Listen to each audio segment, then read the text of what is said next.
सुकृति मुनि महाराज की जय। परम पूज्य आचार्य गुरुवर श्री राघव सागर जी गुरुदेव की जय। परम पूज्य आचार्य गुरुवर श्री गुरुवर सागर जी गुरुदेव की जय। द्वादशांग जनवाणी माता की जय। 25 आइए कर्म कांड के अंतर्गत अभी हमारा विषय यद्यपि अक्रम से है, तो उसमें त्रिकरण चूलिका, तो त्रिकरण चूलिका के अंतर्गत अधैकरण, अपूर्वकरण और अनिवृत्तिकरण, ये 3 करण यहाँ पर चल रहे हैं। अब यहाँ पर हमें ये बतलाना था, कल बतलाया था कि अधैकरण के अंतर्गत जो परिणाम होते हैं, तो परिणाम असंख्यात 2 प्रमाण होते हैं और अंतर्मुहूर्त का समय होता है अधैकरण का। और उसके बाद उसमें ऊर्ध्वक्षय और तिर्यकक्षय 2 प्रकार से, इस तरह से 6 प्रमाण घटते हुए 6 प्रमाण बढ़ते हुए परिणाम होते हैं। प्रति समय के 6 प्रमाण बढ़ते हुए परिणाम होते हैं। अनुकृष्टि परिणामों की खोज करना, नीचे के और ऊपर के परिणामों की खोज करना, ये अनुकृष्टि कहलाती है। तो अनुकृष्टि और निर्वर्णा कांडक, यानी निर्वर्णा कांडक का मतलब था यहाँ पर कि जहाँ तक परिणाम, नीचे के परिणाम से जहाँ तक परिणाम मिलते हैं वह निर्वर्णा कांडक कहलाते हैं। जहाँ नहीं मिलते हैं वह निर्वर्ण कांडक नहीं, वहीं पर निर्वर्ण कांडक की समाप्ति हो जाती है। जैसे पहले समय के परिणाम जहाँ तक मिलेंगे वहाँ तक का एक निर्वर्ण कांडक होता है, और जहाँ पर नहीं मिलते हैं तो वहीं पर उसकी समाप्ति हो जाती है निर्वर्ण कांडक की। अंतर्मुहूर्त के जितने समय हैं उसमें संख्यात का भाग देने पर जो निकल करके आता है उतना बड़ा एक निर्वर्ण कांडक होता है। तो अब संख्यात, तो फिर संख्यात निर्वर्ण कांडक एक अधै प्रवृत्ति करण में होते हैं। तो इस प्रकार से यहाँ पर ये बतलाया था। और यहाँ सर्वधन जो 900 नंबर गाथा में सर्वधन 3072 माना था, और 3072 मान करके अधैकरण, तो अधैकरण का समय था अंतर्मुहूर्त, उसका मानक 16 माना था। उस तरह से उसको घटा करके दिखलाया था। अब यहाँ पर हमें ये देखना है, हमने यहाँ तक बतला दिया था कि जो प्रथम समय है तो प्रथम समय के परिणाम 162 होते हैं, और द्वितीय समय के परिणाम 6 क्रम बढ़ता हुआ, 6 प्रमाण बढ़ता हुआ, यानी यहाँ पर 4 परिणाम बढ़ रहे हैं। तो 4 परिणाम यहाँ पर बढ़ रही है। तो पहले समय में 162 हो जाएंगे, तो दूसरे समय में 166 हो जाएंगे, तीसरे समय में 170 हो जाएंगे, चौथे समय में 174 हो जाएंगे, 5वें समय में 178 हो जाएंगे। इस प्रकार से क्रम से ये परिणाम बढ़ते क्षय होता है। एक चीज और देखना है हमें कि ये सब मानक है, ये अंक संदृष्टि है, मात्र समझाने की दृष्टि से किया है। और यहाँ पर एक निर्वर्ण कांडक 4 समय का होता है, क्योंकि संख्यात की संख्या को 4 माना है यहाँ पर, और अंतर्मुहूर्त के समय को 16 माना है। तो संख्या 4 का 16 में भाग देने पर 4 निकलता है। मैंने इसका मतलब ये हुआ कि एक निर्वर्ण कांडक 4 समय का होता है। और इधर त्रियक में भी जो अनुकृष्टि है वो भी 4 समय की है। तो इस प्रकार से यहाँ पर ये हुआ। अब हम ये देखेंगे कि जो प्रथम समय है तो प्रथम समय के 4 खंड की, माने जो परिणाम पुंज है, जो परिणाम पुंज है असंख्यात 2 प्रमाण परिणाम है, अथवा यहाँ की संदृष्टि से पहले समय के 162 परिणाम आते हैं, तो उनको एक जगह एकत्रित करके अब उनके 4 भाग करना है। 4 भाग किस लिए करना है? क्योंकि हमने उनके संदृष्टि में 4 माना है। यद्यपि वहाँ है तो संख्यात, और संख्यात कुछ भी हो सकता है, मध्यम संख्यात में कुछ भी हो सकता है, लेकिन यहाँ पर हमने संख्यात को 4 माना है। तो 4 जगह हमने उनको अलग अलग करके रख दिया, उन परिणामों को 4 जगह क्यों किया है? यहाँ पर समय का भेद नहीं किया है, क्योंकि एक समय का भेद होता ही नहीं है। समय तो अविभाज्य है, उसका विभाग नहीं हो सकता, लेकिन जो परिणाम है उन परिणामों का विभाग किया है। परिणामों को 4 जगह 4 पुंज रख लिए उसमें से। तो क्यों किए 4 पुंज? क्योंकि एक पुंज में ऐसे परिणाम हैं जो ऊपर के परिणामों से किसी से नहीं मिलते। यह होगा पहला खंड। दूसरे समय के परिणाम ऐसे हैं जो दूसरे समय के प्रथम समय के प्रथम खंड से मिलते हैं। दूसरे समय के प्रथम खंड के परिणाम से मिलते हैं। यानी पहले समय के दूसरे खंड के परिणाम और दूसरे समय के पहले खंड के परिणाम, ये दोनों आपस में मिलते हैं। अब और आगे चले अपन, तो इसी प्रकार से पहले समय के तीसरे खंड के परिणाम और दूसरे समय के दूसरे खंड के परिणाम, ये भी आपस में मिलते हैं। और आगे चलेंगे तो पहले समय के चौथे खंड के परिणाम और दूसरे समय के तीसरे खंड के परिणाम, ये भी आपस में मिलते हैं। तो इस तरह से जस्ट ऊपर नीचे एक भी परिणाम नहीं मिलते। तो इस तरह से यहाँ पर खोज की जाती है परिणाम की। तो समान समयवर्ती परिणामों के, समान समयवर्ती जीवों के परिणाम समान भी होते हैं और असमान भी होते हैं। समान समयवर्ती जीवों के परिणाम भिन्न समयवर्ती जीवों के परिणाम के समान भी होते हैं और असमान भी होते हैं। इस प्रकार की परिणामों की खोज करना ये अनुकृष्टि कहलाती है। तो अनुकृष्टि इसमें होती है। अब हम ये देखते हैं कि पहले समय के परिणाम किस तरह से बंटवारा किया है, क्योंकि अनुकृष्टि में भी त्र्यक चय, इसमें भी क्रमशः वृद्धि होती है। तो अब हम ये देखते हैं कि पहले वृद्धि कितनी हुई है, तो वृद्धि हम देखें, वृद्धि निकाल लें पहले। तो कितने परिणाम हैं, तो यहाँ पर परिणामों की संख्या 160 है। पहले समय के परिणाम कितने हैं, 160। तो यहाँ पर ये 2 गाथाएं हैं, गाथाओं को भी देख लेते हैं। तो प्रचयन प्राप्त करने में जो वृद्धि हुई है वह प्रचय है, और जो आदि में होता है वह प्रभव है, जो प्रचय ही है। एक कम पद माने गच्छ, सो यहाँ पद का प्रमाण है। यहाँ पद का प्रमाण क्या है, एक कम गच्छ। आदि प्रमाण में जो वृद्धि हुई वह चय है। आदि प्रमाण में जो वृद्धि हुई है वह चय है। प्रथम स्थान में चय का अभाव है, माने प्रथम स्थान में चय नहीं बढ़ता, क्योंकि प्रथम स्थान तो जितना होता है उतना ही है, उसमें कोई चय नहीं बढ़ा है। अब कहते हैं अतः यहाँ गच्छ का प्रमाण विवक्षित गच्छ के प्रमाण से एक कम, और 16-1 जातना ऊर्ध्व रचना में चय का प्रमाण 4 है। अतः आदि 4 और उत्तर 4 और गच्छ के प्रमाण 16 में से एक कम करने से गच्छ 15 है। तो ये हमने बतला दिया था उस दिन। ये यहाँ पर कोई खास बात नहीं है उतनी, केवल निकालने का तरीका बतलाया है। अब हम ये देखते हैं कि पहले के समय के परिणाम किस प्रकार से प्राप्त होते हैं, ये हमें देखना है। तो यहाँ पर कह रहे हैं, गाथा नंबर 905 में कह रहे हैं कि पणिसमय धड़े विपदम पचयम पौहम च होदिते रिच्छे अणुकट्ठि पदम सबद्धाणस्य संकभागो।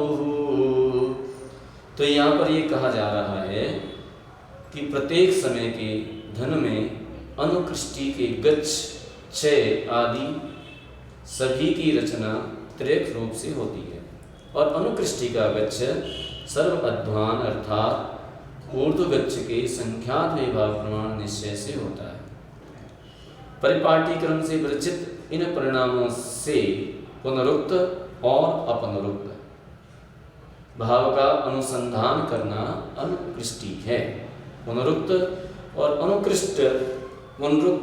अपनुरुक्त भाव का अनुसंधान यानी खोज करना ये अनुकृष्टि है। अथवा अनुकर्षणम मनुकृष्टि परिणामों की परस्पर समानता का विचार करना वह अनुकृष्टि है। माने नीचे के ऊपर के परिणामों का समानता का विचार करना ये अनुकृष्टि है।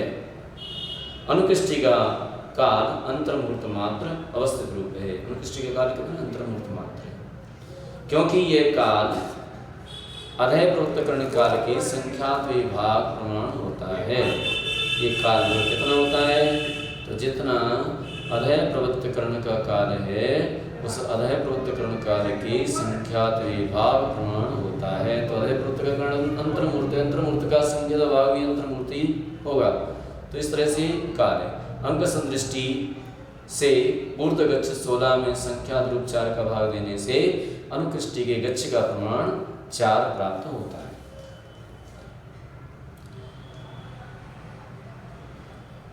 अब कहते हैं अणुकट्ठपदे सहिते पचये पचयोधोदिते पचय धनुनंदब्बम सर्वपद भाजिदम हवे आदि। अब यहाँ पर कह रहे हैं कि अनुकृष्टि के गच्छ का भाग ऊर्ध्व 6 में देने से, अनुकृष्टि के गच्छ का भाग ऊर्ध्व 6 में देने से 4 × 4 1 प्राप्त होगा। तो 4 × 4 ये 1 प्राप्त होगा। तो अनुकृष्टि का 6 जानना, यह अनुकृष्टि का 6। अनुकृष्टि का 6 जानना। अब यह कहते हैं कि 6 जानना। अब कहते हैं कि इस वेक पदार्थन 6 गुणो गच्छन उत्तर धनम, इस कर्ण सूत्र से एक कम गच्छ माने 1 4 ऋण 1 4 - 1 बराबर 3। इसका आधा किया तो 1.5 हुआ, और 1.5 हुआ तो 1.5। अब इसको 6 1 से गुणा करने पर 6 1 से गुणा किया तो 3/2 मैंने 1.5 ही होगा, वही निकला। और गच्छ से गुणा करें तो 6 हो जाएगा। गच्छ माने 4, गच्छ पद एक ही बात है। तो गच्छ से गुणा किया तो कितना हो जाएगा, 4 हो जाएगा। अनुकृष्टि में प्रचय धन जानना, यह अनुकृष्टि में प्रचय धन जानना चाहिए। प्रचय धन का मतलब बताया था, प्रचय धन कहो उत्तर धन कहो एक ही बात है। तो ये जो है अनुकृष्टि में प्रचय धन होता है। अब प्रचय धन को मूल धन में से घटाने, प्रचय धन को सर्व धन में से घटाने पर मूल धन निकल करके आ जाता है, अथवा मध्य धन निकल करके आ जाता है। तो मूल धन, तो सर्व धन कितना है, एक समय के परिणाम कितने हैं, 162 परिणाम थे। तो 162 परिणाम में से क्या नाम है, 6 घटा दिए। तो 6 घटा दिए तो 156 रहे। उसको अनुकृष्टि गच्छ, अनुकृष्टि गच्छ माने ऊपर का पद, ऊर्ध्व पद कितना है, 4।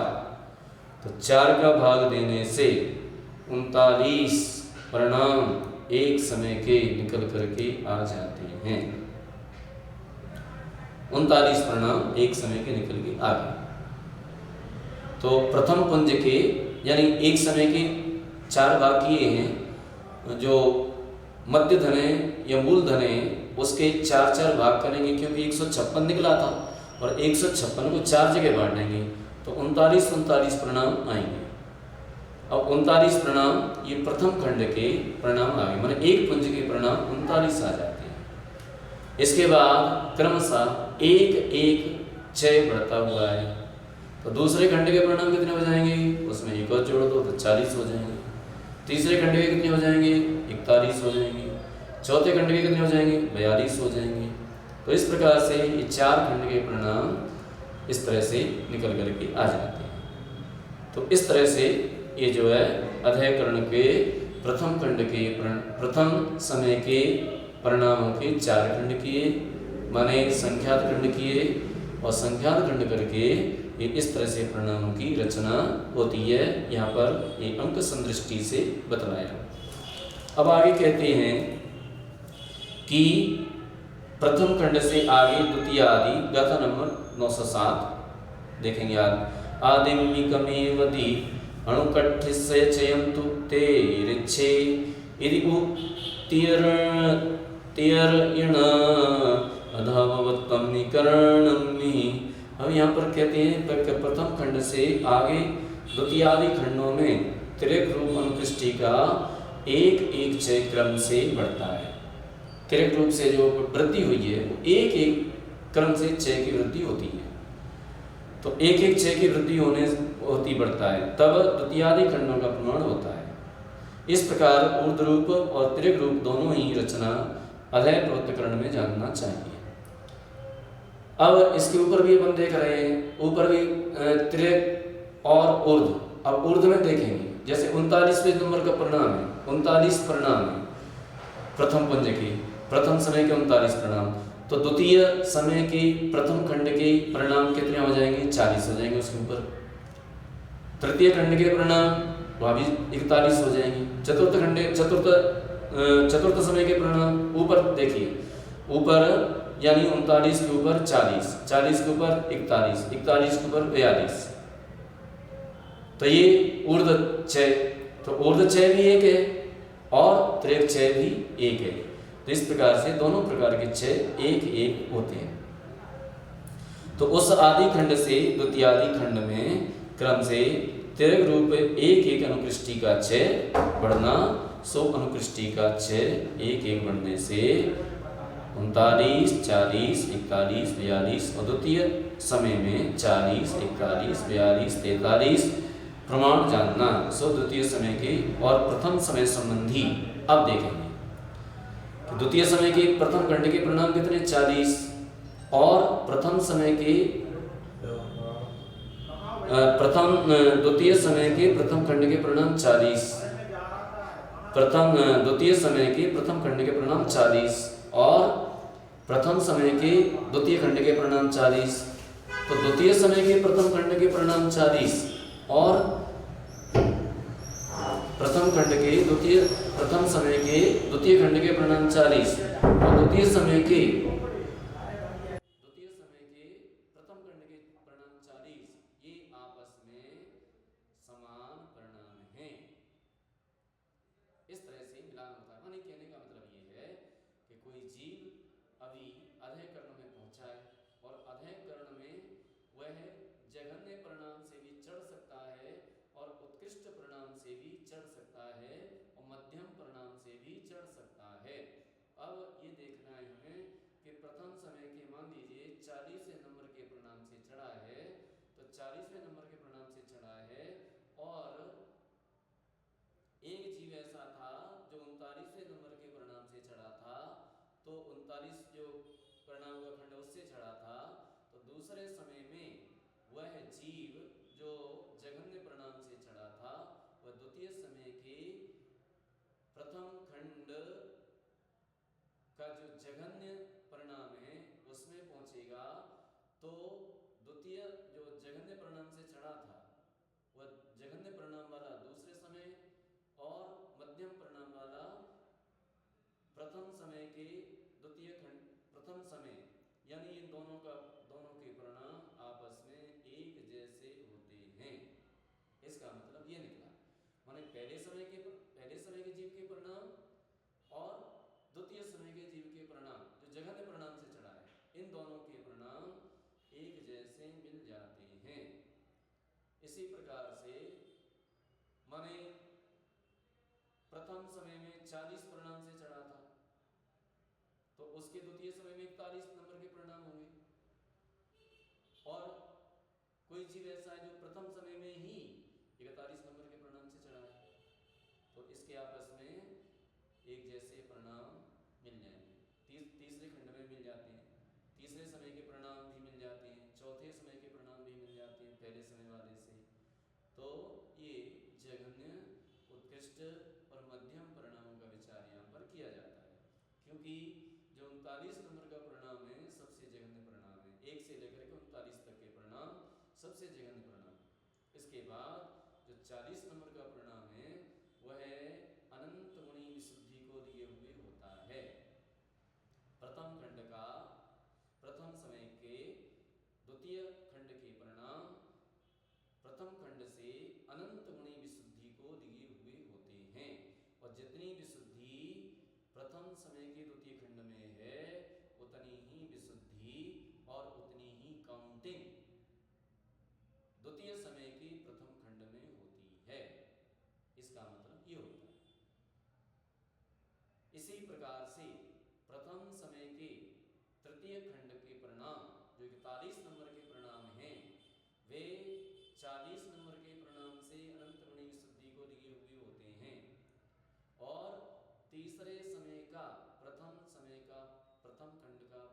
तीसरे समय का प्रथम खंड का प्रणाम, तीसरे समय का प्रथम खंड का प्रणाम और पहले समय का तृतीय खंड का प्रणाम काउंटिंग और विशुद्धि की अपेक्षा समान होता है। तो इनमें समानता रहती है। इस प्रकार से यहाँ समानता असमानता का विचार करते हैं। इसी प्रकार से पहले समय के चतुर्थ खंड का प्रणाम और चतुर्थ समय का प्रथम खंड का प्रणाम इनमें भी समानता होती है।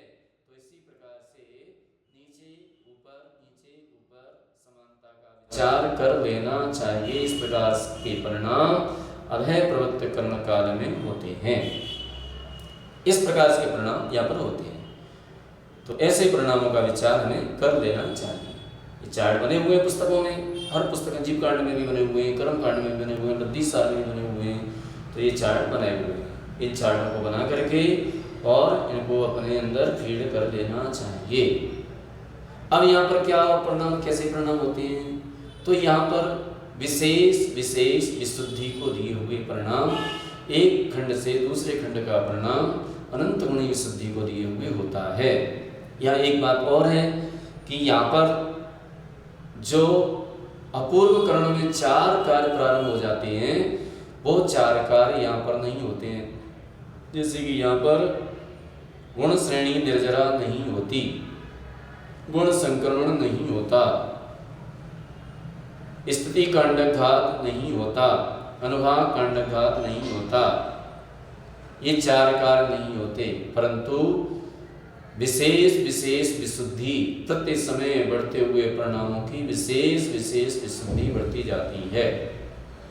अनंत गुणी विशुद्धि यहाँ पर बढ़ती जाती है और स्थिति बंधापसरण यहाँ पर चालू रहते हैं। यद्यपि प्रायोगिक लब्धि में स्थिति बंधापसरण होते हैं वहाँ पर, लेकिन यहाँ पर ध्यान रखने योग्य ये है कि प्रायोगिक लब्धि में स्थिति बंधापसरण होते हैं, उसके साथ साथ में प्रकृति बंधापसरण भी होते हैं।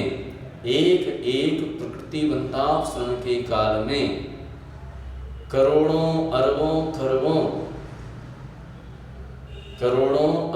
खरबों स्थिति बंधापसरण हो जाते हैं और एक स्थिति बंधापसरण अंतर्मूर्त का होता है। विचार करो कि अंतर्मूर्त माने कितना छोटा होता है, कितने छोटे छोटे स्थिति बंधापसरण होते हैं। तो क्योंकि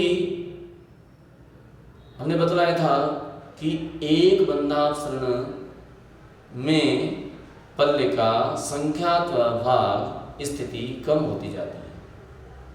तो पल्ले का संख्यात्व भाग स्थिति कम होती है। हम जघन्य संख्या भी ले लें तो जघन्य संख्या 2 होती है, इससे कम तो होती नहीं। माने इसका मतलब ये हुआ कि पल्ले का माने आधा पल्ले भी एक बार में खत्म कर देता, माने कम कर देता है, स्थिति बंध कम कर देता है। तो फिर एक सागर में 10 कोड़ा कोड़ी अद्धा पल्ले होते हैं। अब 10 कोड़ा कोड़ी अद्धा पल्ले होते हैं तो मतलब क्या हो गया कि 20 कोड़ा कोड़ी तो एक सागर में ही हो जाएंगे। 20 कोड़ा कोड़ी स्थिति बंधापसरण तो एक सागर में ही हो जाएंगे।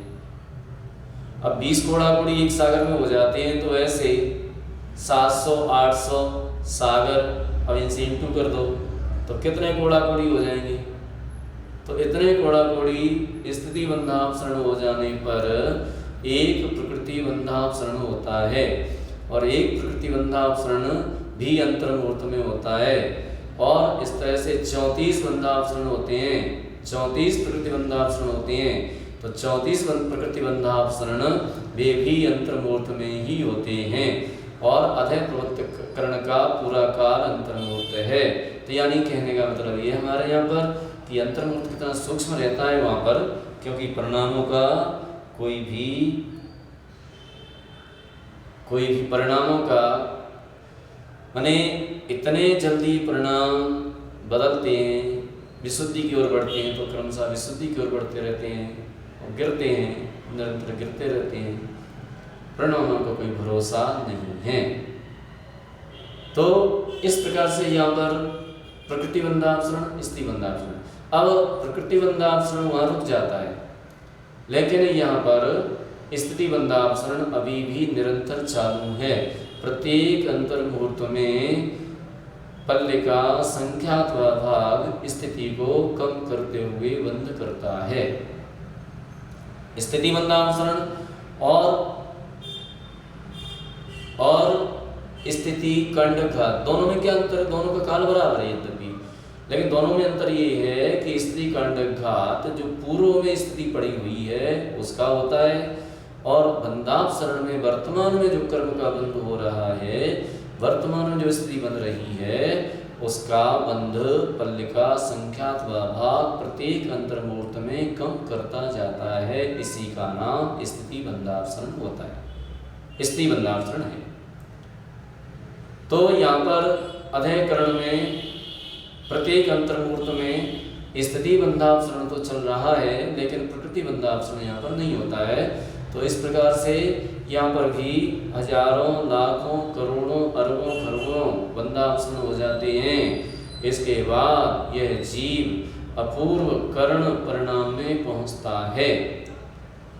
अब यहाँ पर ये देखना है कि अपूर्व कर्ण, अधःकरण, यहाँ पर अलग अलग विवक्षाएं हैं। जैसे दर्शन मोहिनी की उपसामना करता है तो यहाँ पर अधःकरण में, अपूर्व कर्ण में, अनिवृत्ति कर्ण में पहला गुणस्थान होता है, उसके बाद चतुर्थ गुणस्थान में संयुक्त में पहुँचता है। यदि अनंतानुबंधी की विसर्जना करता है तो यहाँ पर चौथे गुणस्थान से लेकर के सातवें गुणस्थान तक होता है। यदि यहाँ पर दर्शन मोहिनी की छपना करता है तो चौथे गुणस्थान से लेकर के सातवें गुणस्थान तक होता है। यदि चारित्र मोहिनी की उपसामना करता है तो 6 से 7वें गुणस्थान से लेकर के 11वें गुणस्थान तक होता है। और माने अधःकरण, अपूर्वकरण, अनिवृत्तिकरण ये गुणस्थान तक होते हैं। जैसे 7, 8, 9 माने 7वें गुणस्थान में अधःकरण होता है, 8वें में अपूर्वकरण होता है, 9वें में अनिवृत्तिकरण होता है। इसी प्रकार से छपरा में भी जानना चाहिए। तो इस तरह से यहाँ पर ये कर्ण परिणाम होते हैं, या कर्णों का विवेचन किया कर रहे हैं। आगे अपूर्व कर्ण की स्थिति, अपूर्व कर्ण में किस तरह से परिणाम होते हैं, अपूर्व कर्ण में एक समय के कितने परिणाम होते हैं, कैसे कैसे परिणाम होते हैं, किस तरह से परिणामों की स्थिति बनती है, इस बात पर विचार कल करेंगे। आज अपना समय समाप्त हो चुका है। आज इतना ही शेष, कल पूरे महावीर भगवान की जय।